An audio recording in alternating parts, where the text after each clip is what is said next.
नमस्कार। कार्यक्रम सीधा कुरा जनतासँग हेर्नको निमित्त न्यूज 24 टेलिभिजन हेरेर बस्नुभएका सम्पूर्ण दर्शक महानुभावहरूलाई स्वागत छ। म वीरेन्द्र जैरू। प्रधानमन्त्री पुष्पकमल दाहाल प्रचण्डको चीन भ्रमणका क्रममा दुई देशबीच भएको सम्झौता समझदारीको फ्यारिस्त वर्णन गर्ने हो भने बोल्दा बोल्दै बिहान भइसक्ला, तर त्यसको महत्त्व के छ भनेर भन्नु पर्यो भने 5 सेकेन्डमा सकिन्छ। सम्झौता र समझदारी पनि अङ्क बढाउने, ठूलो परिमाण देखाउने मात्रै उद्देश्यले गरिए जस्तो लाग्छ। समझदारी, सम्झौता र आदान प्रदानहरूको संख्या दर्जनमा हिसाब गर्नुपर्ने खालको छ। अनि यस्तो समझदारी सम्झौतापछि अब के हुन्छ भनेर सोध्ने हो भने जवाफमा भनिन सक्छ अब भोलि बिहान हुन्छ, केही घण्टापछि साँझ पर्छ, एवं रीतले यो सृष्टि चलिरहन्छ। प्रधानमन्त्रीले चीनसँग समझदारी त गर्नुभयो, तर यसपछि के हुन्छ भन्दा बिहान हुन्छ बाहेक अर्को यहाँ उपलब्धि देखिएन। प्रधानमन्त्रीले चीन पुगेर गाई पैसावाला सम्झौता समझदारी गरेर आउनु भएको छ। त्यसअघि उहाँको कुरा कस्तो थियो भन्ने प्रसङ्ग हामीले दर्शकहरूमाझ राखिसकेका छौँ। तैपनि एकपटक फेरि यो सन्दर्भ राख्न चाहन्छौँ। प्रधानमन्त्रीको दाबी नेपाल विद्युत प्राधिकरणको 38औं वार्षिक उत्सवको अवसरमा सार्वजनिक भएको थियो। त्यो बेला उहाँले भन्नुभएको थियो कि मेरो आगामी महिनामा हुने चीन भ्रमणमा ऊर्जा क्षेत्रका सम्बन्धमा दूरगामी र महत्त्वपूर्ण सहमति हुने विश्वास लिएको छु। पहिले प्रधानमन्त्रीको त्यो कुरा सुनिहालौँ। मेरो आगामी महिनामा हुने चीन भ्रमणमा ऊर्जा क्षेत्रका सम्बन्धमा दूरगामी र महत्त्वपूर्ण सहमति हुने विश्वास पनि मैले लिएको छु। प्रधानमन्त्रीले यो कुरा आफैले खुलासा गरेपछि देशभित्रका केही तत्त्व सलबलाउन थाले। प्रधानमन्त्रीको खुट्टा त कति बलियो छ हामीले बुझेकै हो। उहाँले जे भन्नुभएको थियो चीन भ्रमणमा त्यस्तो केही पनि भएन। प्रधानमन्त्रीले चीनसँग ऊर्जा क्षेत्रमा जे दूरगामी महत्त्वका सम्झौता हुन्छ भन्नुभएको थियो त्यस्तो केही पनि भएन, अर्थात् उपलब्धि शून्य।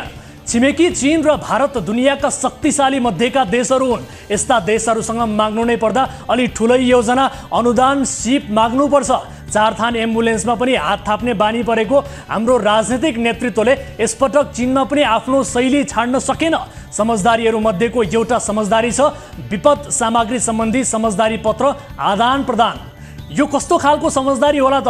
विपदका बेला उद्धारमा चाहिने सामग्री नेपालले खरिद गर्ने वा हात थाप्ने समझदारी नै हुनुपर्छ पक्कै पनि। देशबीचको समझदारीमा पनि नेपाली पक्ष अहिलेको युगमा पनि भाँडाकुँडा, खन्ती, मुङ्ग्रो मागेर आउँछ भने यो देशको भलो कहिले हुन्छ होला? हामीले कराउन थालेको धेरै भइसक्यो, तर यहाँ सुन्ने कोही पनि छैन। भारतको स्वतन्त्रता दिवस आउँछ, हामी एम्बुलेन्सको चाबी हात थाप्न पुग्छौँ। चीन जान्छौँ, भाँडाकुँडा मागेर फर्किन्छौँ। चीनका बैलगाडा जस्ता हवाई जहाज किनेर अरबौं स्वाहा पार्ने बुद्धि भएकाहरूले विपदका सामग्रीमा चाहिँ किन लम्पसार पर्नु?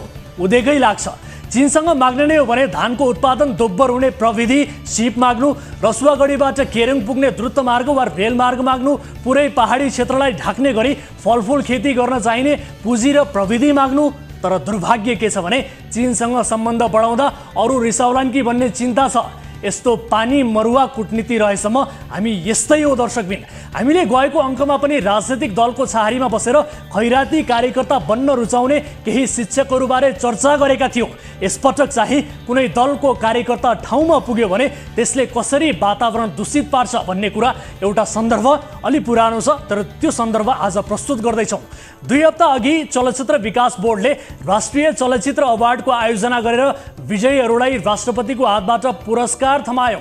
79 सालका 61 चलचित्रहरूको मूल्याङ्कन गरेर विभिन्न विधामा पुरस्कार दिइयो, तर उत्कृष्ट चलचित्रको अवार्ड चाहिँ कुनै चलचित्रले पनि पाएनन्। उत्कृष्ट चलचित्र छान्न 5 जनाको जुरी बनाइएको थियो। बुझिएसम्म जुरी मेम्बरहरूले माओवादी द्वन्द्वका कारण तहस नहस भएको एक परिवारको कथा बोकेको प्रकाश भन्ने फिल्मलाई उत्कृष्ट मानेर पुरस्कारका लागि सिफारिस गरेका थिए। यतिसम्म त झोले कार्यकर्ताको खास रोल छैन, खेल सुरु हुन्छ यसपछि मात्रै।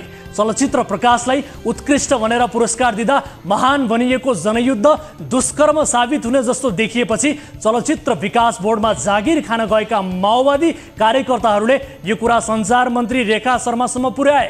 माओवादी नेतृत्व समेत रहेकी सञ्चार मन्त्रीको दबावमा सर्वोत्कृष्ट चलचित्रको विधामा पुरस्कार नै वितरण भएन भन्ने चर्चा अझै पनि भइरहेको छ। प्रकाशलाई सर्वोत्कृष्ट चलचित्र मान्ने निर्णायक मण्डलमा अनु भट्टराई, सरिता गिरी, चेतन सापकोटा, शिव अधिकारी र संयोजक राजेन्द्र सलभ थिए। जुरीले प्रकाशलाई सर्वोत्कृष्ट ठहर गरेको बताइन्छ, तर पुरस्कार भने कसैलाई पनि दिइएन। चलचित्र विकास बोर्डका 7 सदस्यमध्ये अध्यक्ष भुवन केसीले एमाले खुसी पारेर पद प्राप्त गरेका थिए। रविचन्द्र अधिकारी, राजु केसी, केएल बुढाथोकी चाहिँ माओवादी कार्यकर्ता भएको बताइन्छ। यिनै मध्ये कुनै माओवादी कार्यकर्ताले पार्टीको विरोध गर्ने चलचित्रले पुरस्कार पाउन लाग्यो कमरेड भन्ने खबर सायद सञ्चार मन्त्री भए ठाउँसम्म पुर्याए। त्यसपछि उत्कृष्ट चलचित्रको विधामा पुरस्कार नै नदिई राष्ट्रिय चलचित्र अवार्डको नौटङ्की समाप्त भयो। अवार्डमा राजनीति गरेको थाहा पाएपछि जुरीका संयोजक राजेन्द्र सलभले त कार्यक्रम नै बहिष्कार गरेको विषय बाहिरिएको थियो। अलिअघि एकजनाले दास ढुङ्गा 2 भन्ने चलचित्र बनाउन खोज्दा एमालेको दबावका कारण त्यो चलचित्रले निर्माणको अनुमति नै पाएको थिएन। मदन भण्डारीको मृत्यु दुर्घटनाका कारण नभएर षड्यन्त्रका कारण हो भने उनकै पत्नी राष्ट्रपति हुँदा किन अनुसन्धान हुँदैन भन्ने प्रश्नसहित चलचित्र बनाउन खोज्दा निर्मातालाई रोक लगाइएको थियो। यी दुई प्रसङ्गले देखाएको कुरा के हो भने जब झोलेहरू ठाउँमा पुग्छन् तिनले शिक्षा, स्वास्थ्य, कला, संस्कृति सबै बिगार्छन्। आफ्नो पौरख र कर्ममा भन्दा कुनै दल र नेताको चाकडीलाई नै आफ्नो जीवनको एकमात्र उद्देश्य बनाएकाहरूकै कारण आज राज्यका हरेक अङ्ग र निकाय निकम्मा भएका छन्। तर यो बर्बादीलाई पनि मानिसहरू आबादी भनेर जय जयकार गरिरहेका छन्।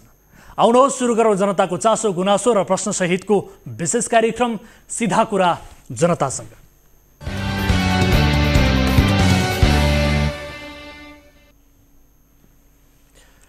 स्वागत छ दर्शक महानुभावहरू, कार्यक्रम सीधा कुरा जनतासँगको नयाँ श्रृङ्खलामा उपस्थित भइसकेका छौँ। विविध विषयसहित आज पनि कार्यक्रममा उपस्थित भएका छौँ। आजको कार्यक्रममा फुटपाथका व्यापारी व्यवस्थापन गर्नका लागि भनेर काठमाडौँ महानगर विरुद्ध अभियन्ता ईको प्रदर्शनका विषयमा एक विशेष रिपोर्ट प्रस्तुत गर्नेछौँ र मेयर बालेन शाह कसरी घेरामा पर्दैछन् त्यो पनि आजको कार्यक्रममा देखाउँदैछौँ। यसबारे थप संवाद पनि गर्नेछौँ।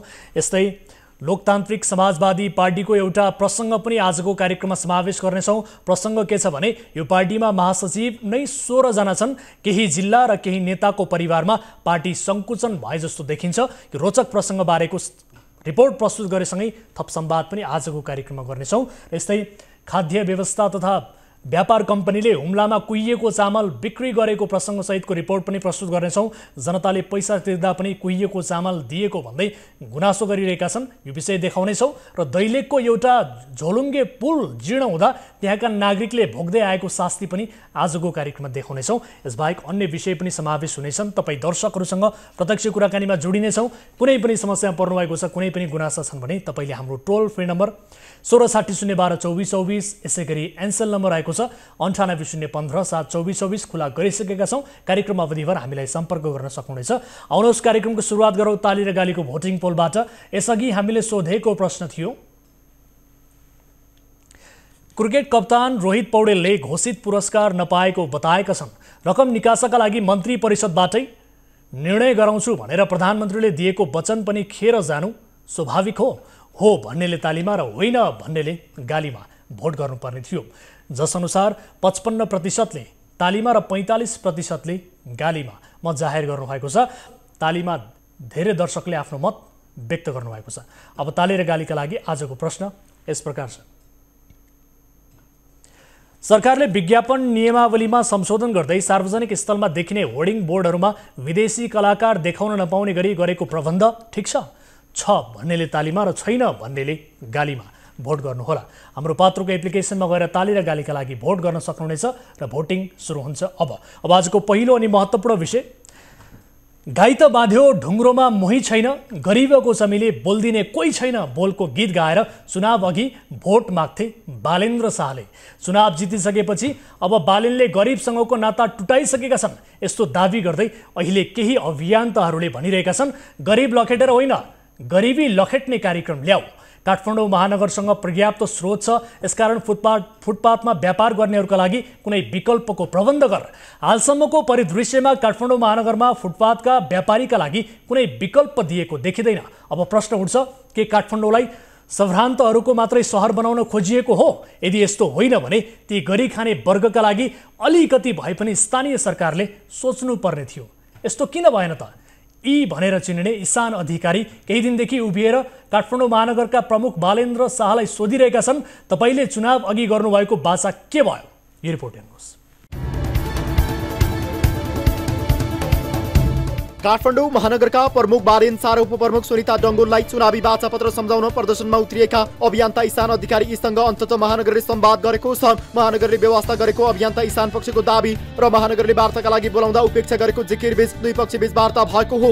फुटपाथ व्यवसायलाई उचित व्यवस्थापन गर्ने महानगरका मेयर शाह र उपमेयर डङ्गोलले जनता सामु गरेको बाचा बिर्सिएको भन्दै उनी एक साता महानगरको कार्यालय अघि अविश्राम उभिरहे। 8औं दिनमा महानगरले राष्ट्रिय सभागृहमा इसानका प्रतिनिधिसँग वार्ता गरेको हो। वार्तामा बालेन र अभियन्ता इसान भने उपस्थित भएनन्। बालेन नआउने खबरपछि अभियन्ता इसानले पनि उपस्थित नहुने अडान लिए र उनले आफ्ना प्रतिनिधिलाई वार्तामा पठाए। खासमा फुटपाथ व्यापारीको मुद्दा बालेन र यी बीच प्रतिष्ठाको लडाईँ जस्तो बनेको देखिँदैछ। सोमबार सामाजिक सञ्जालमा यी दुई बीच चलेको जुहारीले पनि यसलाई पुष्टि गर्छ।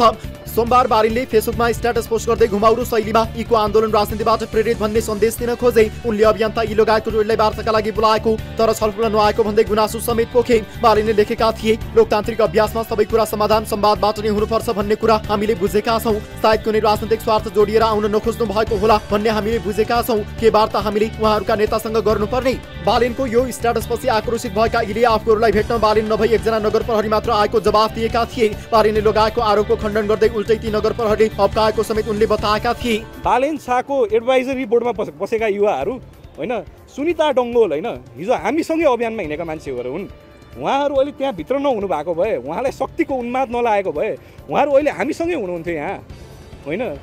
के रहेछ यो नेपालमा? हुन्छ कि शक्तिमा आएपछि बेसी माथि चाकडी गरेर बिगार्ने हो कि? बालेनसँग अभियन्ताहरूले भेट्न खोजे पनि समय नदिएको आरोप प्रत्यारोपित मंगलबार बिहानै उपप्रमुख सुनिता डङ्गोलले भने यीलाई भेटेर 20 मिनट जति कुराकानी गरिन्। भेटका क्रममा यीले उठाएको मागप्रति संवेदनशील रहेको डङ्गोलले बताइन्। तर उनले सडक व्यापार व्यवस्थापन गर्ने काम महानगरको नभएको बताउँदै आएकै छिन्। यो समस्या देशभरकै सबै शहरहरूमा भएकाले संघीय सरकारले दिगो समाधान दिने गरी एकीकृत नीति बनाउनु पर्ने उनको तर्क छ। फुटपाथको समस्या समाधानका लागि महानगरलाई कसैको दबाव भन्दा पनि सुझाव आवश्यक रहेको उनी बताउँछिन्।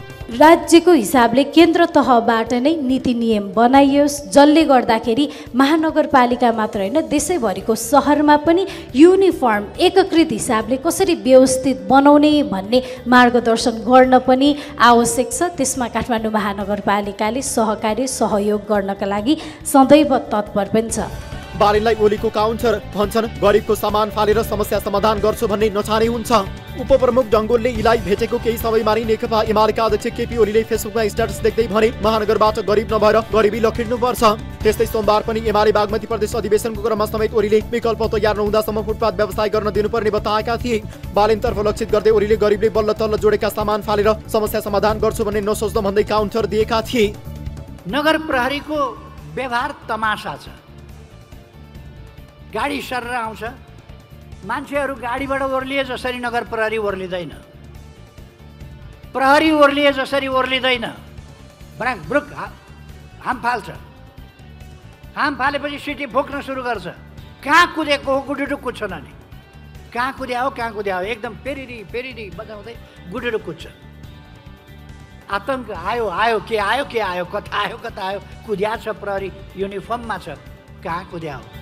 महानगरपालिकाले फुटपाथमा व्यापार गर्न रोकेपछि स्वरोजगार श्रमिक सङ्घर्ष समिति नै बनाएर व्यापारीहरूले पटक पटक आन्दोलन गर्दै आएका छन्। उनीहरूले मंगलबार इको प्रदर्शनमा समेत एकबद्धता जनाउँदै धरना दिएका थिए। रोड कब्जा गरेको पनि थिएनौँ, हामीले अहिले पनि रोड कब्जा गरेका छैनौँ। बेलुका 7:30 बजे बेलुका कुनै समय निश्चित समय तोकेर होइन यति एरियामा बस्ने भनेर हामीलाई त्यस्तो अल्पकालीनको लागि चाहिँ दीर्घकालीनको लागि चाहिँ हामीलाई पञ्जीकरण गरेर कुनै ठाउँ व्यवस्थित गरियोस्। हामीलाई पनि यो सहरमा बस्न रोडमा बाध्यता कारणले मात्रै बस्नु परेको छ। चुनावपछि फेरिएका बालेन बाचा चटक्कै बिर्सिए। यीले फेरि सम्झाउने कोसिस गरे। बालेनले चुनाव अघि व्यवस्थापन गरेर मात्र फुटपाथ व्यवसायहरूलाई हटाइनु पर्ने बताउँथे। उनले आफ्नो चुनावी योजनामा फुटपाथ व्यवसायहरूलाई व्यवस्थापन गरेर सडकको जाम हटाउने सुनाएका पनि थिए। तर चुनाव जितेपछि बालेन बिना व्यवस्थापन फुटपाथ व्यापारी लखेड्ने अभियानमै लागे। महानगरपालिकाले 2079 पुस 26 गते सूचना जारी गर्दै महानगरभित्रका फुटपाथ लगायत सार्वजनिक स्थानमा कुनै पनि व्यवसाय गर्न प्रतिबन्ध लगाइदियो। त्यसपछि महानगरले फुटपाथ व्यवसायीहरूमाथि धरपकड नै सुरु गर्यो। फलस्वरूप अहिलेसम्म पनि गरिब दुखीको गाँस बास नै खोसेको आरोप बालेनमाथि छ। दर्शकहरू, आज दिउँसो 2 बजेदेखि सुरु भएको वार्ताका सम्बन्धमा हामीलाई जे जानकारी प्राप्त भएको थियो त्यसैका सम्बन्धमा हामीले रिपोर्ट प्रस्तुत गर्यौं र अहिले पछिल्लो अपडेट अनुसार यो वार्ता भङ्ग भएको छ। अन्तिम समयमा भएको सहमतिलाई लिएर खास गरी त्यो सहमति बालेन शाहको टेबलमा पुगेपछि बालेन शाहले सहमतिका केही बुँदा हटाइदिएपछि आन्दोलनरत पक्ष थप भड्किएको भन्ने किसिमको जानकारी हामीलाई प्राप्त भएको छ र यसै सम्बन्धमा थप कुराकानी गर्नका लागि हाम्रा टिभी जर्नलिस्ट वार्तास्थल राष्ट्रिय सभागृहमा हुनुहुन्छ उपेन्द्र शाही। उहाँसँग हामी पछिल्लो अपडेटबारे जानकारी लिन्छौँ। उपेन्द्र, हामीले जानकारी प्राप्त गरे अनुसार वार्ता भङ्ग भएको छ, सहमति जुट्न सकेन भन्ने हामीले जानकारी पायौँ। के छ पछिल्लो अपडेट? किन चाहिँ यो वार्ता भङ्ग भयो? सहमति किन हुन सकेन? हामी यति बेला भेरकुटे मण्डप राष्ट्रिय सभागृहको ठिक बाहिर छौँ, जहाँ इसान अधिकारी अर्थात् यी अभियन्ता काठमाडौँ महानगरपालिकाका मेयर बालेन शाह र उपमेयर सुनिता डङ्गोलले चुनावताका जे बाचा गर्नुभएको थियो ती बाचाहरूलाई फेरि एकपटक सम्झाउनुको लागि उहाँ विगत 8 दिनदेखि यहाँ बसिराख्नु भएको छ, निरन्तर उहाँ उभिराख्नु भएको छ र अहिले दिउँसो 2 बजेदेखि वार्ता सुरु भएको थियो महानगरका प्रतिनिधि र इसान अधिकारी अर्थात् यीका प्रतिनिधिहरू बीच। त्यसै गरी वार्ता अहिले 9 बजे करिब 9 बजे चाहिँ भङ्ग भएको भन्ने किसिमको जानकारी हामीले पनि पाएका छौँ र यो जानकारी हामीलाई यहाँ उपस्थित हुनुभएका वार्तामा उपस्थित हुनुभएका अधिकारीहरूले नै दिनुभएको छ र वार्ता भङ्ग हुनुको कारण चाहिँ जुन मुख्य ड्राफ्टमा लेखिएको थियो त्यो ड्राफ्टमा लेखिएको मुख्य बुँदा चाहिँ यो चाडपर्व आउँदैछन्। अब चाडपर्व खास गरी दसैँ तिहार, त्यसै गरी छठ चाडपर्व लगायतका चाडपर्वमा चाहिँ फुटपाथ व्यवसायीहरूलाई व्यवसाय गर्न दिने भन्ने किसिमको एउटा ड्राफ्ट थियो सुरुमा। त्यो ड्राफ्टबाट जब बालेन शाहको टेबलमा त्यो ड्राफ्ट गयो त्यसपछि काटिएर फेरि ड्राफ्ट फिर्ता भएपछि उहाँहरूले चाहिँ यो मान्य छैन हामीलाई भनेर उहाँहरूले नै वार्ता भङ्ग गर्नुभएको भन्ने किसिमको जानकारी हामीले पाएका छौँ। यद्यपि हामीसँग अहिले यहाँ हामीसँग अभियन्ता यी हुनुहुन्छ, उहाँसँग हामी प्रत्यक्ष कुराकानी गर्दैछौँ। स्वागत छ यहाँलाई कार्यक्रम सिधा कुरामा। हजुर, मेरो नाम सच्याउनु भएकोमा धन्यवाद।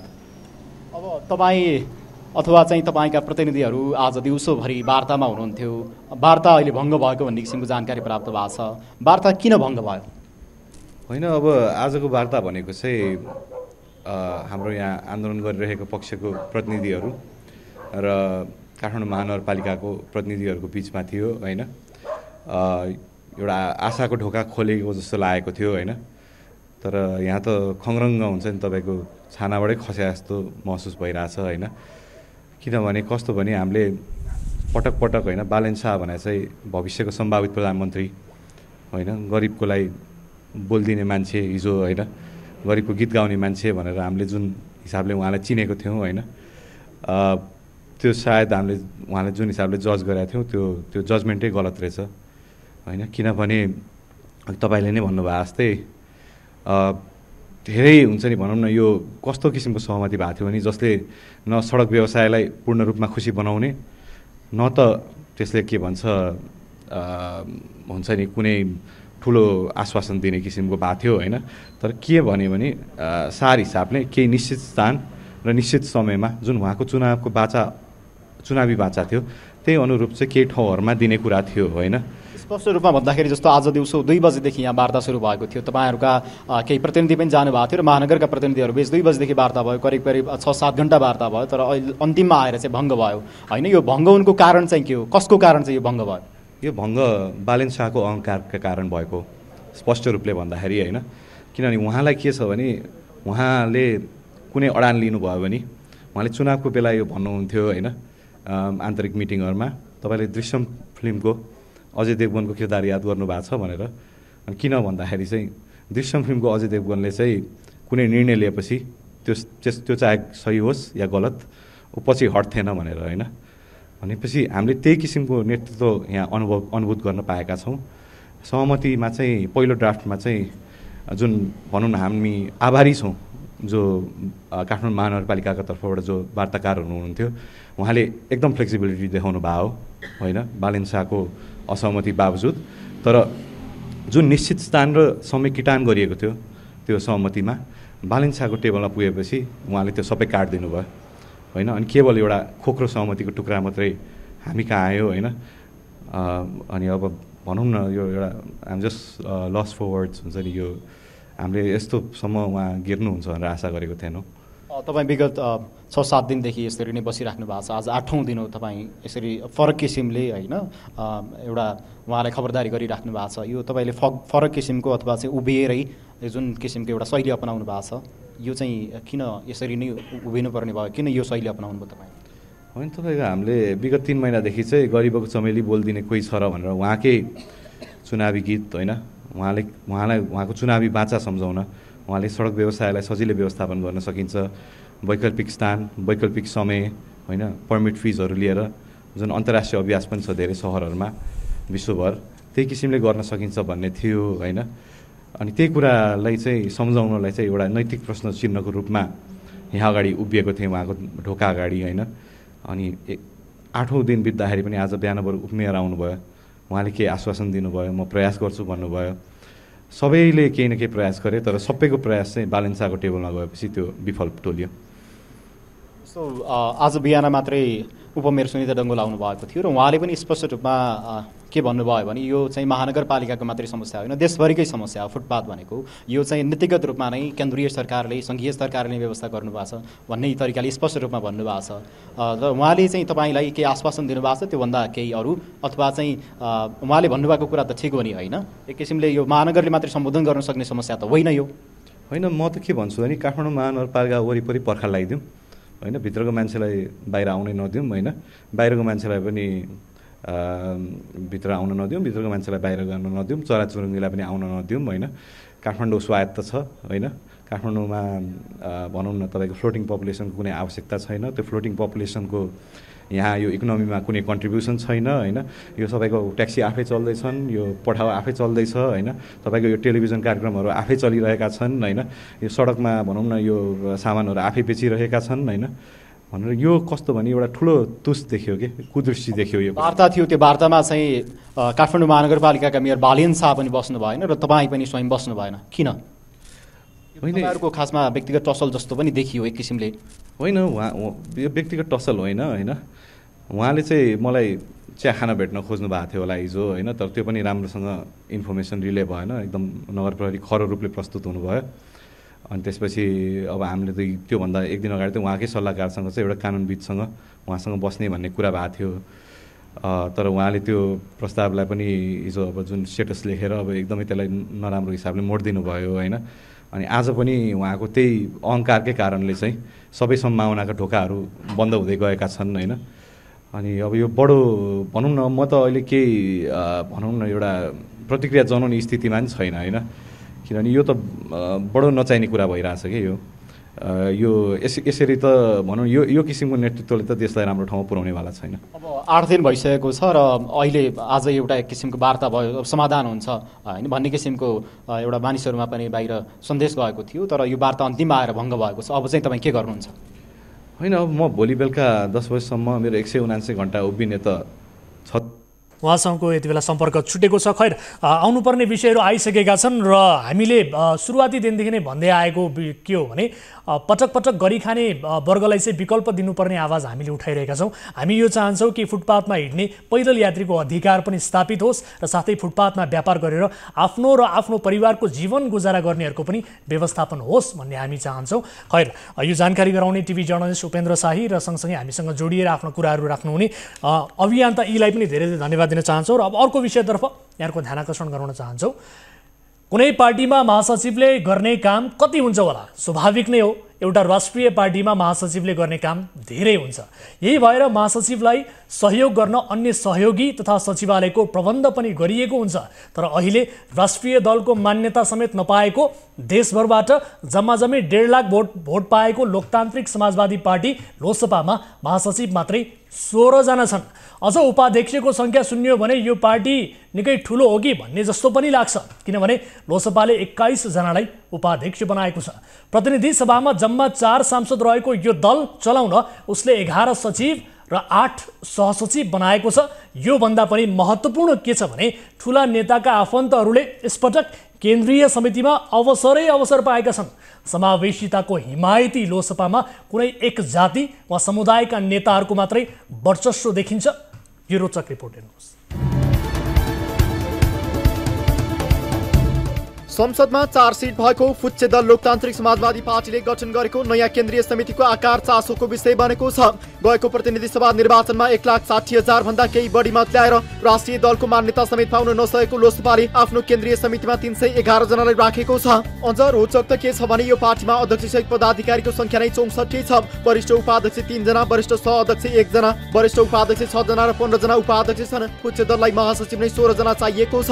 महासचिव मुनि 11 जना, सहमहासचिव 8 जना, सचिव समेत छन्। जनता समाजवादीबाट टुक्रेपछि झण्डै 2 वर्षपछि लोसपाले आफ्नो केन्द्रीय समिति विस्तार गर्दा पदाधिकारीको संख्या यसरी बढाएको हो। पार्टीमा केन्द्रीय सदस्यको संख्या 184 छ। यी सदस्य तथा पदाधिकारी कोही पनि चुनावी प्रतिस्पर्धा गरेर आएका भने होइनन्। सबैलाई भाग पुर्याउँदै जाँदा दलभन्दा ठूलो केन्द्रीय कमिटीको आकार जस्तो देखिएको छ। अध्यक्ष महन्त ठाकुरले आफ्नै जिल्लाबाट 53लाई राखे केन्द्रीय कमिटीमा। पहाड र हिमालका अधिकांश जिल्ला खाली। लोकसभाको केन्द्रीय कमिटी भौगोलिक दृष्टिले पनि अति नै असन्तुलित पनि पाइएको छ। अध्यक्ष महन्त ठाकुर एक्लैले आफ्नो जिल्ला महोत्तरीबाट केन्द्रीय समितिमा 53 जनालाई राखेका छन्। वरिष्ठ नेता राजेन्द्र महतोले आफ्नो सर्लाही जिल्लाबाट 27 जनालाई केन्द्रीय समितिमा समावेश गर्न सफल भएका छन्। लोकसभाको केन्द्रीय कमिटी महोत्तरी, सर्लाही, धनुषा, सिराहा लगायत केही जिल्लाको पकडमा गएको जस्तो देखिन्छ। हिमाली जिल्ला सिन्धुपाल्चोकबाट 2 जना बाहेक अन्य हिमाली जिल्लाबाट लोकसभाको केन्द्रीय समितिमा 1 जना पनि परेका छैनन्। पहाडका पनि अधिकांश जिल्लाबाट लोकसभामा प्रतिनिधित्व गर्ने कोही पनि छैनन्। समावेशिता र संघीयता पक्षमा वकालत गर्ने लोकसभाको केन्द्रीय समितिमा दलित, अल्पसंख्यक, जनजाति आदिको प्रतिनिधित्व पनि नाम मात्रैको छ। यस्तै गरी खस, आर्य र महिलाको प्रतिनिधित्व पनि खास देखिएको छैन। लोकसभामा मुख्यतः तराईका ब्राह्मण क्षेत्रीयहरूकै वर्चस्व देखिन्छ। लोकसभामा परिवारवाद हावी। ठाकुर, महतो र भण्डारीको परिवारले चलाउनेछ पार्टी। पार्टी अध्यक्ष महन्त ठाकुरले लोकसभालाई महोत्तरीमय मात्रै होइन आफ्नै परिवारमय पनि बनाएका छन्। उनले आफ्ना सम्धी उमाकान्त झालाई वरिष्ठ उपाध्यक्ष बनाएका छन्। छोरी मीनाक्षीलाई केन्द्रीय सदस्यमा मनोनयन गराएका छन्। वरिष्ठ नेता राजेन्द्र महतोले आफ्ना ज्वाइँ अनिल महासेठ तथा भतिजा उपेन्द्र महतोलाई महासचिव बनाएका छन्। त्यसै गरी वरिष्ठ नेता शरद सिंह भण्डारीले छोरी श्रेष्ठलाई सचिव बनाएका छन्। भण्डारीले आफू निकट निर्जला राउतलाई पनि वरिष्ठ उपाध्यक्ष बनाएका छन्। भण्डारी अहिले संघीय सरकारमा श्रम मन्त्री पनि छन्। परिवारवादमा डुबेको लोकसभामा यसअघि अध्यक्ष ठाकुरले आफ्ना सम्धी उमाकान्त झालाई लुम्बिनी प्रदेशको प्रमुख बनाएका थिए। खिलराज रेग्मी नेतृत्वको सरकारमा उनले उमाकान्तलाई मन्त्री बनाएका थिए। त्यस्तै सम्धिनी इन्द्रा झालाई समानुपातिक सांसद पनि बनाएका थिए।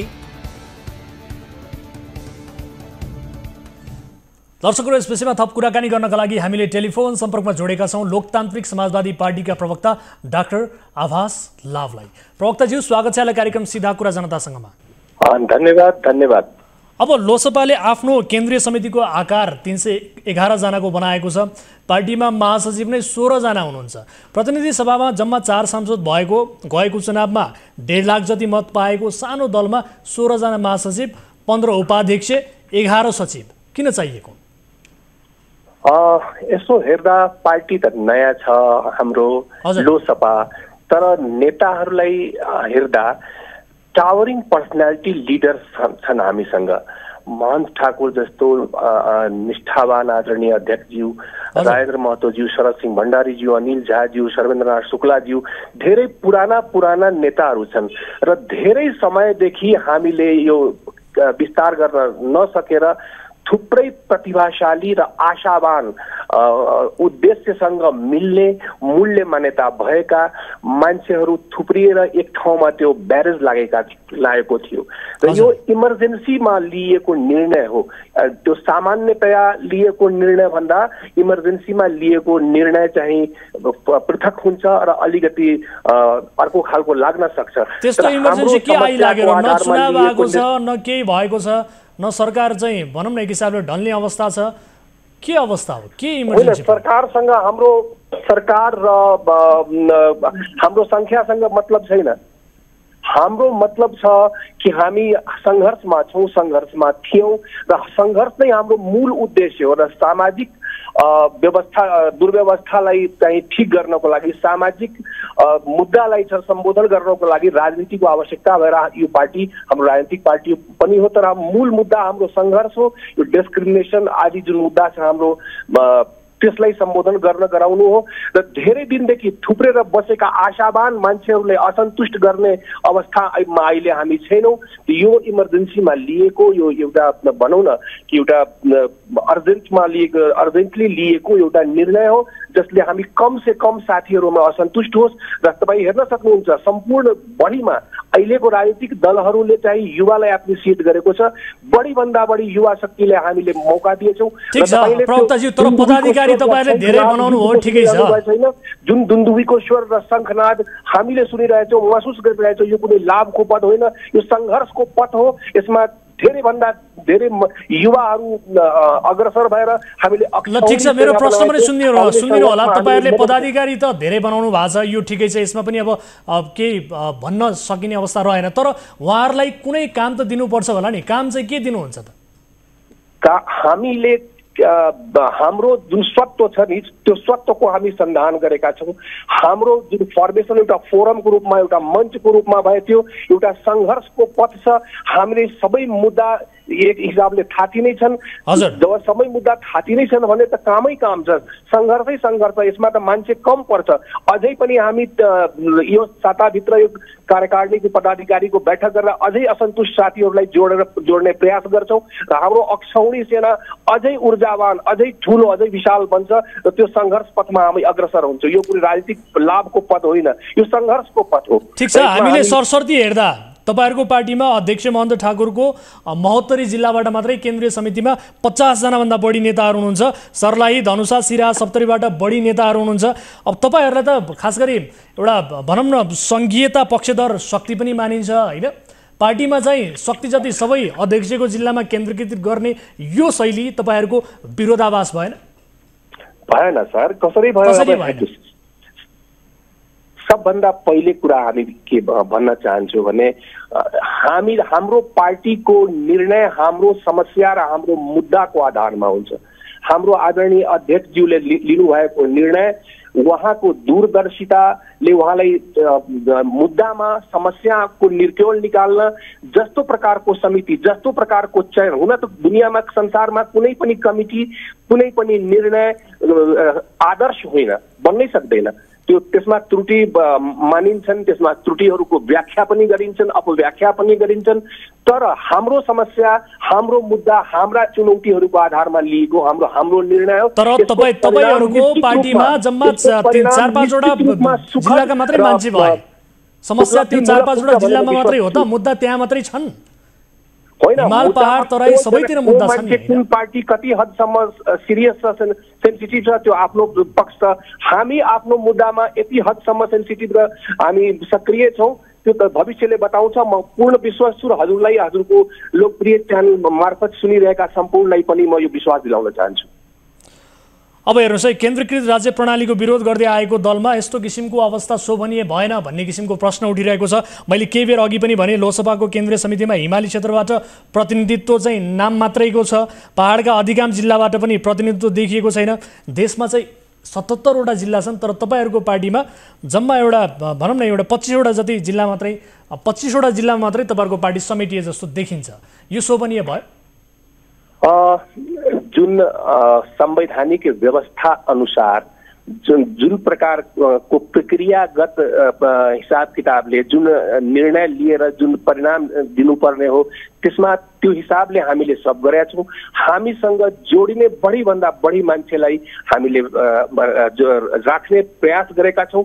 तपाईँ त्यो सङ्ख्या एकचोटि फेरि सरसर्ती हेर्नुहोस्, हामीसँग जोडिएका मान्छे, व्यक्तिहरू हरेक जो सक्रियतापूर्वक र जसमा हामीले सम्भावना लाग्छ कि हाम्रो मुद्दामा सक्रियतापूर्वक जुन हिसाबले हामी खोजेका छौँ, जुन प्यारामिटरले हामी खोजेका छौँ, त्यो प्यारामिटरसम्म जोड्न चाहने मान्छेले हामीले निराश गरेका छैनौँ। अब प्रवक्ताज्यू, मधेस आन्दोलनपछि तराई मधेसमा चाहिँ उदय भएका दलहरूलाई मधेसवादी भन्न थालियो, तर तराई मधेसका दलहरूले चाहिँ आफूलाई क्रमशः क्षेत्रीय दलबाट राष्ट्रिय दलमा उठाउने प्रयास पनि गर्दै आएको देखिन्छ। अब मेरो प्रश्न के हो भने, समावेशिताको कुरा गर्ने दलको केन्द्रीय समितिमा दलित, अल्पसङ्ख्यक, खस, आर्य जनजातिको खडेरी जस्तो देखियो, किन यस्तो भयो? तपाईको प्रश्नको यही उत्तर हो श्रीमान मान्यवर, कि हाम्रो पार्टीसँग सम्बद्ध जति पनि दलित, जनजाति, आदिवासी छन्, तिनका तपाईँ असन्तोषका स्वर मलाई सुनाइदिनुहोस् अनि म मान्छु। हाम्रो पार्टीसँग सम्बन्धितलाई मैले चाहिँ समेट्यो, हामीले चाहिँ समेट्ने गरेका छैनौँ, अथवा त्यहाँ पार्टीभित्र उनीहरू उत्पीडनमा छन् भने सुन्नुहोस् न, असन्तुष्टको कुरा होइन, तर तपाईहरुले समावेशिता गर्नुपर्ने तपाईहरुको दायित्व हो नि त। तपाईहरुको दायित्वबाट तपाईहरु विमुख हुनुभयो कि समावेशिता भएन भन्ने हाम्रो प्रश्न हो। होइन, समावेशिता भएन खालि भनेर सर भएन होइन, त्यसको लागि स्वरहरूलाई चाहिँ स्टोर गरेर हामीलाई बताउनु पर्यो। ती स्वरहरू खोइ त हामीसँग चाहिँ डिस्क्रिमिनेसन भयो, आदिवासी जनजाति आदिले खोइ बनेको एउटा पनि स्वर सुनिएको छ? किनभने तपाईहरुले सबै जातिका मानिसहरूलाई एक्सेसै दिनु भएको छैन, नेताका आफन्तहरूलाई चाहिँ केन्द्रीय समितिमा राख्नु भएको छ तपाईहरुले। अरू मान्छे अरू जातका मान्छेहरूलाई तपाईहरुले त एक्सेसै दिनुभएको छैन, कसरी आउँछन्, कसरी प्रश्न उठ्छ त? नेताका छोरा छोरी नेताका समितिहरूलाई तपाईहरुले चाहिँ सबै समितिमा बनाएपछि कसरी दलित आउँछन्, कसरी अल्पसंख्यक जातिका मान्छेहरू बहुत ठुलो विडम्बना र विभीषिका लाग्छ हाम्रो राजनीतिक सोचको। हेर्नुस् मान्यवर, के छ भने हामीले हाम्रो परिवारमा कोही आफन्त अथवा हाम्रो परिवारमा कोही मान्छे अति प्रतिभावान विगतमा महत्त्वपूर्ण भूमिका खेलेको, आफ्नो श्रमले ठुल्ठुला पद अगोटेको र उसमा अकुत सम्भावना भएको व्यक्ति छ भने उसलाई के भने हामी मेरो पार्टीमा नबस, म तिमीसँग न्याय गर्न सक्दिन, तिमी अर्कै पार्टीमा जाऊ, हामी राख्दैन राख्ने। हामी मसँग एक्जाम्पल छ, तपाईँ हेर्नुहोस् रबर्ट टड लिङ्कन, अब्राहम लिङ्कन, संसारको सबभन्दा प्रतिष्ठित नेता मध्ये अब्राहम लिङ्कनका छोरा रबर्ट टड लिङ्कन। त्यहाँ अब्राहम लिङ्कन पछि उनले अमेरिकाको पोलिटिक्सलाई चाहिँ सम्हालेर पछि मिलियनर भए। तपाईँ कम्युनिस्ट लिडर कुरा गर्नुहुन्छ भने माओ सेतुङको छोरा माओ एनिङ 1950 मा मिलिट्री चिफ भए, किनभने त्यहाँ मिलिट्री शासन थियो, टाइपको थियो, मिलिट्रीको चिफ भए र पछि कोरियन एयर स्ट्राइकमा मारिए। र कार्ल मार्क्सकी छोरी जेनी लौरा मार्क्स चाहिँ उनको सेकेन्ड डटर हो, त्यो उहाँको सोसल थ्योरीलाई चाहिँ स्पेनिसमा, फ्रेन्चमा र अनेक भाषामा ट्रान्सलेट गरेर मार्क्स पछिको लिडर भए। त्यस्तै तपाईलाई किम इल सुङको छोरा किम जोङलाई चिन्नु नै हुन्छ। त्यस्तै तपाईँ गान्धी फ्यामिलीको यस्तो उदाहरण दिएर प्रवक्ताज्यू यस्तो उदाहरण दिएर तपाईहरु हाम्रो देशका जनतालाई कन्भिन्स गर्न सक्नुहुन्छ? छोरा राष्ट्रपति छन्, अनेकौं एक्जाम्पल छ। हामीलाई यो भनेर कुन शास्त्र हो आखिरमा कि हामी अति विज्ञलाई मापदण्ड के हो? त्यो उदाहरण हाम्रो देशमा काम लाग्छ, हाम्रो देशका जनतालाई कन्भिन्स गर्न काम लाग्छ त? म उदाहरण सहित भनिदिन्छु। भन्दा विज्ञ छन् भन्दा पछाडि राख्न मिल्छ भन्नुस् त सर? प्रवक्ताज्यू छन्, विगतमा भूमिका राम्रो छ, निष्ठा छ, चरित्र छ, एजुकेसन छ, ठुल्ठुला पदमा आफ्नो परिश्रमले पुगेका छन्, राम्रो डेलिभरी गर्न सक्ने सम्भावना पुगेका छन् भने के हामी आफ्नो सम्बन्धी भएको हिसाबले उनीहरूसँग अन्याय गर्न मिल्छ सर? सर ठिक छ, मेरो अन्तिम प्रश्न के हो भने म तपाईलाई उदाहरणसहित भन्छु र केही तथ्यसहित पनि भन्छु। तपाईले जुन ढङ्गबाट बाहिरको उदाहरण दिनुभयो त्यो उदाहरण यो देशमा कति काम लाग्छ, यहाँका जनता त्यसमा कति कन्भिन्स हुन्छन् भन्ने त्यो प्रश्न अर्को ठाउँमा होला।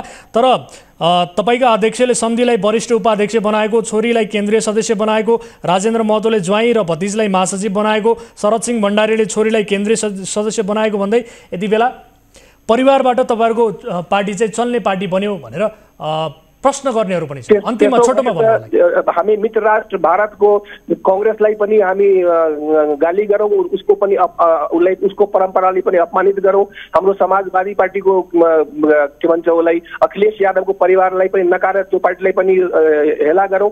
हाम्रो देशमै कांग्रेसमा बुवाका प्रतिभावान छोराहरू पनि छन्, हाम्रो सिंह फ्यामिली छ, निधि फ्यामिली छ, तिनीहरूले कति डेलिभरी गरेर त्यो संसारले हेरिरहेछ। यदि उपयुक्त डेलिभरी गर्ने पनि जनताले नकार दिन्छन्। इन्दिरा गान्धीका छोरा राजीव गान्धी, दुईटै इन्दिरा गान्धी र राजीव गान्धी नेहरूजीका परिवारका हुन्, दुईटैलाई ससम्मान भारतले स्वीकार गरे, माला लगाएर प्रधानमन्त्री राखे, आखिर देशको लागि शहादत दिए। प्रवक्ताज्यू तपाई यसो भनेर प्रवक्ताज्यू मेरो प्रश्न सुन्नु होला। दिनु पर्यो। तपाई यसो भनेर तराईका ती अति गरिब, पिछडिएका, दलित, विपन्न वर्गलाई चाहिँ कन्भिन्स गर्न सक्नुहुन्छ? किन सक्दिन? हामीले उनीहरूलाई गर्ने डेलिभरी माथि, हामीले गर्ने काम माथि हामीलाई विश्वास छ। र अहिले जुन प्रकारको समितिको गठन भएछ, ऊर्जावान, बौद्धिक, विद्वान, निष्ठावान, चरित्रवान मान्छेहरूको फेहरिस्त छ हामीसँग।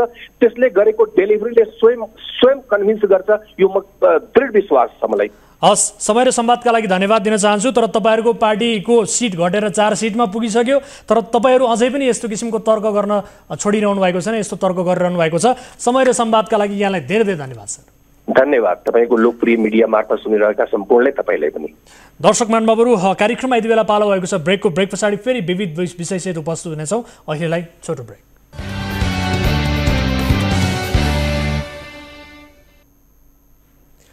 ब्रेकपछि स्वागत छ दर्शकहरू। कार्यक्रम सीधा कुरा जनतासँगमा अब अर्को विषय, दैलेखको चामुण्डा बिन्द्रासैनी नगरपालिका र ठाटीकात गाउँपालिकालाई जोड्ने एउटा पुल छ। रामघाट खोलामा बनाइएको एउटा झोलुङ्गे पुलले 300 घर परिवारलाई लाभ दिएको छ। तर यो पुलमा माथिबाट ढुङ्गा खसाउनेहरूले विच्छेद पारिदिएका छन्। स्थानीयले जनप्रतिनिधिले आफ्नो समस्या सुनाएका छन्। जनप्रतिनिधिले पुलमा क्षति पुर्याउने सडक बनाउने ठेकेदारलाई मर्मत गर्न भनेका छन्। जनप्रतिनिधिको कुरा ठेकेदारले एउटा कानले सुनेर अर्को कानले उडाउँदै आएका छन्। पुलमा क्षति गर्नेले मर्मत नगर्दा पनि हुने हो त? यो रिपोर्ट हेर्नुहोस्।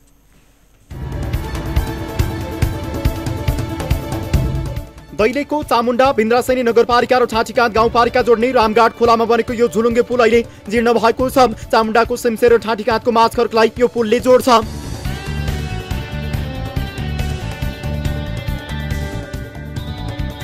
पुलको बीचतिर एउटा ठुलो ढुङ्गा अड्किएको छ।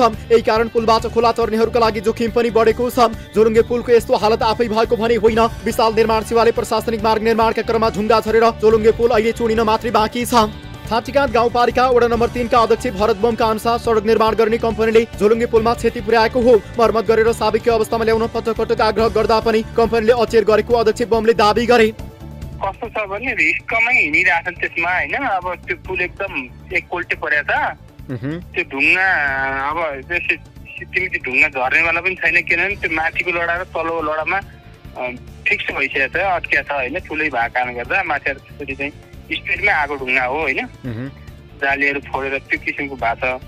अब त्यो मान्छे अब बिस्तारै बिस्तारै त्यसैले नै समातेर हिँडिरहेछन्। एक साइडबाट जान चाहिँ उल्टा परेर रिस्कमै हिँडिरहेछन्। अब त्यो माथिको पुल पनि बनिसकेको छैन कि, अर्को चाहिँ पक्की पुल पनि। ठेकेदारसँग त मैले पटक पटक भनिराखेकै छु होइन। त्यो चाहिँ हाम्रो चाहिँ स्थानीय मान्छे लग्यो त्यो पेज ठेकेदार भएर। हजुर। त्यो चाहिँ भक्तबहादुर श्रेष्ठले नसकेर अर्को चाहिँ के पूर्वबहादुर साई भन्ने लग्यो त्यो ठेका। हजुर। अनि उसले काम गर्दै गर्दा गरे। उसले चाहिँ म भन्छ, उसले के भन्छ भने गर्छु गर्छु भन्छ, गर्दैन कहिले भन्दैन, गर्छु मात्रै भन्छ, तर चाहिँ गर्दिन्न। अनि अध्यक्ष बमसँग सडक निर्माण कम्पनीले समन्वय गर्न र कम्पनीका प्रतिनिधिले फोन उठाउन पनि छाडेका छन्। ठाँटीकाँध र चामुण्डाका करिब 300 घर परिवारले यो झुलुङ्गे पुल प्रयोग गर्छन्। स्कुले बालबालिकाले प्रयोग गर्ने पनि यही पुल हो। पुलबाट खोलामा झर्ने वा पुल चुडिने जोखिम देखिएपछि यस क्षेत्रका जनताले पुल मर्मतको माग गरेका छन्। यो रामगढ खोलाको पुल अनि अहिलेसम्म जस्तो स्थानीय सरकारले पनि हेरेन, अनि प्रदेश सरकारले पनि हेरेन, अनि यो एउटा सङ्घीय सरकार केन्द्रीय सरकारले हेरिदिनु पर्ने भयो। किनभने यहाँका गरिब वृद्ध जनताहरू चाहिँ चामल नुन तेल खानाको विषयमा सहज भएन। हाम्रो दैनिक उपयोगी सामानहरू घाँस नुन तेल चामल ल्याउन असजिलो भइरहेछ र बिरामीहरू एकदम असजिलो भएकोले यो माथिल्लो निकायसम्म पुर्याएर यो पुललाई छिटो निर्माण गरिदिन अनुरोध गर्छु। स्थानीयले गाई बस्तुलाई चरण क्षेत्रमा लैजान, घाँस दाउरा गर्न, बिरामीलाई अस्पताल लैजान र स्थानीय बजारसम्म पुग्न यही पुल प्रयोग गर्दै आएका छन्। स्थानीयले पटक पटक आफ्ना प्रतिनिधिलाई समस्या सुनाए। जनप्रतिनिधिले सडक निर्माण गर्ने कम्पनीले आग्रह गरे, तर सुनवाई कतैबाट पनि भएन। म यता माध्यमिक विद्यालयमा पढ्छु। यता यो पुलको निर्माण गरिदिनु नदिनु अनुरोध गर्दछु। विशाल निर्माण सेवाका सञ्चालक पूर्णबहादुर साईले हामीसँगको कुराकानीमा अल्चाली जवाफ दिएका छन्। वर्षायामका कारण पुलमाथिको ढुङ्गा हटाउन समस्या भएको तर्क उनको छ। काम गर्दाखेरि माथि पुरै चट्टान भन्छ छ, कोही ब्रेकर मान्छे अड्किने ठाउँ छैन। माथि हान्दा ब्रेकर हान्दाखेरि अब त्यो उता फर्किन्छ एउटा ढुङ्गा गएर अड्किया छ, बिचमा गएर अड्किया छ ढुङ्गा होइन। पानी त काट्नु पऱ्यो नि, पानी ठिक हुनु पऱ्यो, गाडी जान पाउनु पऱ्यो त्यहीँ होइन।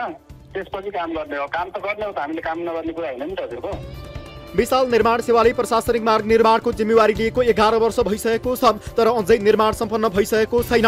यही कम्पनीको लापरवाहीका कारण जीर्ण बनेको पुल 40 लाख रुपियाँ लागतमा निर्माण भएको थियो। यसको बदलामा वैकल्पिक पुल प्रयोग गर्दा 1.5 घण्टाको पैदल दूरी बढ्छ।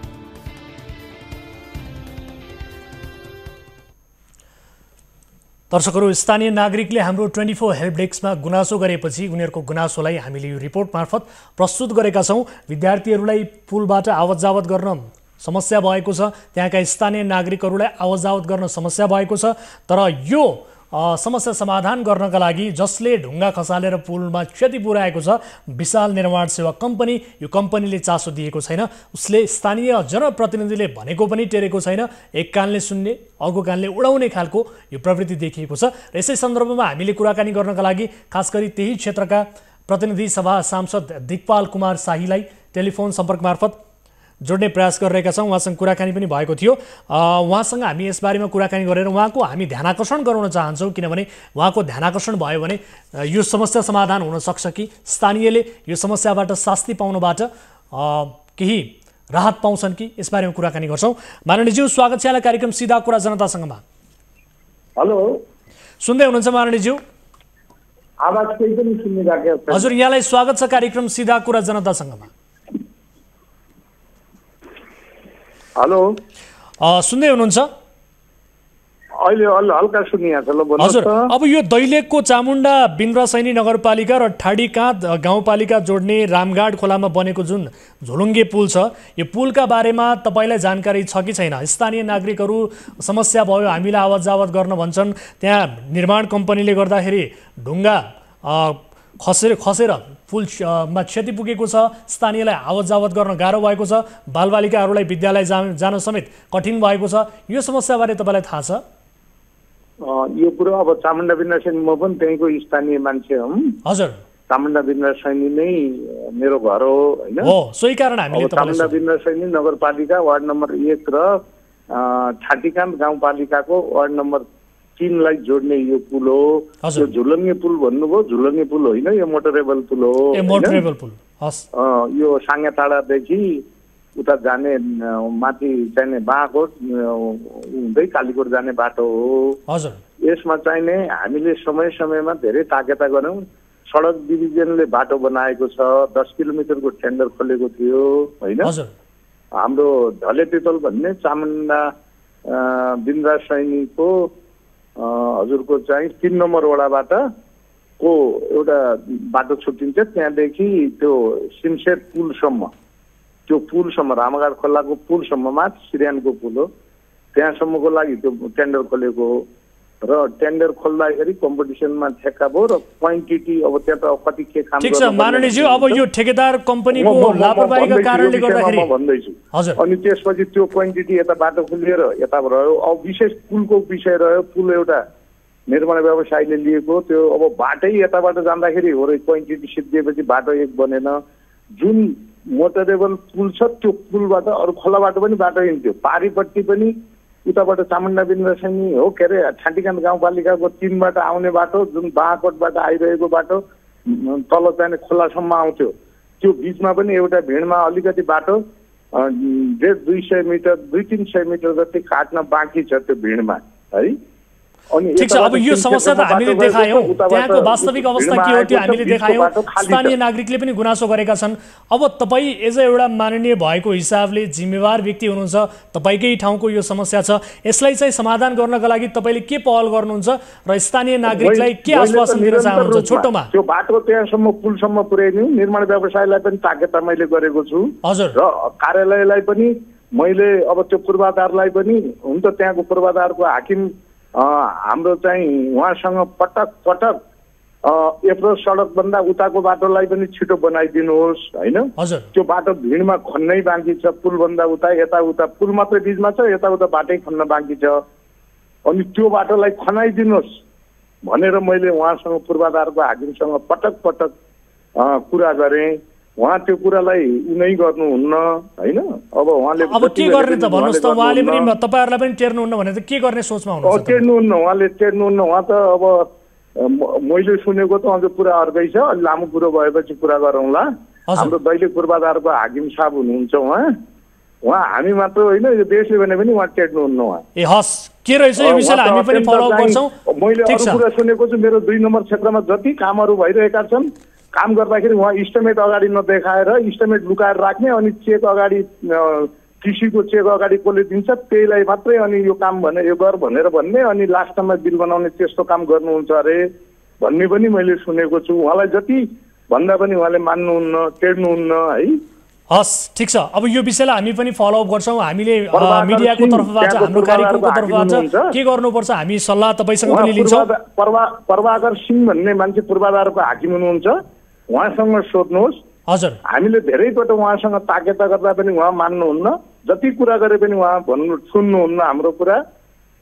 यहाँ त यो त अति भएको छ के, जस्तै मैले अघि भने नि तपाईँलाई, उहाँले कुनै एउटा 20 लाखको योजना बनाउनु भने इस्टिमेट अगाडि दिनुहुन्न अरे। उहाँले चाहिने त्यो चेक कृषिको 20 लाखको कृषिको उहाँले कति खाने कृषि हजुर पहिला कमिसन कति खाने त्यसको चेक बुझेर मात्रै उहाँले काम गराउनुहुन्छ भन्ने मैले सुन्छु। त्यो तपाईले भनेका कुराहरुमा कतिको सत्यता छ त्यसको खोजी पनि हामी गर्छौं। सत्यता छ कि छैन उहाँसँग सोध्नुहोस्। उहाँले जहाँ मन लाग्यो उहाँ जसलाई जे गरे को उपभोक्ता बनाउने के गर्ने मैले त्यही पुलको विषयको पारिपट्टिको यत्रो सडक खनिदिनुहोस् न भनेर 100 पटक उहाँलाई रिक्वेस्ट गरेँ, उहाँले मान्नुहुन्न। हस् ठिक छ, आज समय अभावले तपाईसँग धेरै कुराकानी गर्न सकिएन। यो विषय जटिल रहेको हामीले पनि अनुभूति गर्यौं। दोस्रो पक्षको तर्फबाट के रहेछ कमजोरी कहाँ भयो त्यो सबै विषय हामी खोतल्नेछौँ। समय संवादका लागि धन्यवाद। यसपटक अलि लामो कुरा गर्ने व्यवस्था मिलाइदिनु होला, समय दिनु होला है।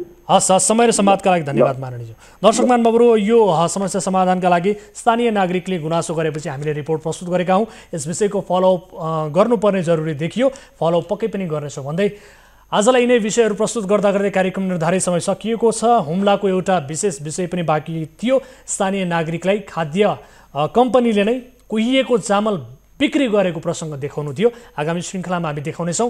कुनै पनि समस्या पर्नु भएको छ भने हाम्रो टोल फ्री नम्बर 1660 012 24 24 एनसेल नम्बर रहेको छ 98 015 724 24। तपाईँका लागि 24 घण्टा खुला रहनेछ। कुनै पनि समस्या पर्नु भएको छ, कुनै पनि गुनासो छन् भने तपाईले हाम्रो 24 हेल्प डेस्कमा सम्पर्क गर्नुहोला, आफ्ना समस्याहरू राख्नुहोला। तपाईका समस्याहरू समाधान गर्ने कोसिस हामी गर्नेछौँ, न्युज 24 टेलिभिजनले गर्नेछ भन्दै कार्यक्रम सिधा कुरा जनतासँगबाट म वीरेन्द्र जैरू बिदा हुन्छु। नमस्कार।